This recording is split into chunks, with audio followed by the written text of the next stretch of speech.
आज त बिहानकै सुरुवात चर्को नचर्को घामबाट सुरु भयो। म उठ्दा त बेबी ब्रस गरिरहेको थियो। हाम्रो सानो फुच्चे भदै पनि उठिसकेछ। अनि मलाई देख्ने बित्तिकै माया गर्न आएको सट्ट नपट्ट होइन। यता चाहिँ मम्मीले दुध तताइराख्नु भएको थियो। अनि मन तातो पानी पिएर हाम्रो बिहानीको सुरुवात भयो। अनि हामीले नास्ता पनि खायौँ, यहाँले पनि खायो। त्यसपछि हामी ड्युटीमा लाग्यौँ। ड्युटी के गर्न जाने, उसको चकचक खेल्ने कि घरि कता गएछ घरि कता गएछ। मलाई भन्दा नि खुसी उसलाई हुन्छ गाउँ हुँदा, यस्तो खुसी हुन्छ कुरै छोडिदिउँ है उसकै लागि आएको पनि। अनि म चाहिँ अब बारीभरि बन्दा छ, अनि बन्दाको चाहिँ तरकारी बनाउँछु भनेर बन्दा काट्न आएँ। बन्दा टुक काटेर घरतिर लान्छु, अब पकाउनु थालेँ होइन।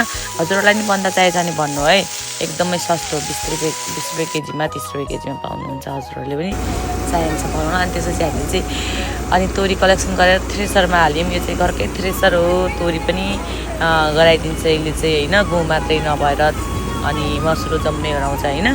अनि थ्रेसरमा हाल्छ चाहिँ हामी चाहिँ खानासाना खायौँ। अनि एकछिन रेस्ट गऱ्यौँ, बेलुका भइसकेको थियो। अनि मैले चाहिँ मेवाहरू 2-3वटा रुखमा मेवा पाकेर टन्नै भएको थियो। अनि चराहरूले नि खाइदिइरहेको थियो कि टिपेर चाहिँ मैले यति बनाएँ। अनि काट्टाकुट्टा गरेर केटाकेटीलाई पनि दिएँ। कस्तो मिठो थियो है, यस्तो मिठो थियो मेवा चाहिँ। अनि यो कसले खानु भएको छ, कसले चिन्नुहुन्छ बच्चामा है। हामी चाहिँ कति खान्थ्यौँ।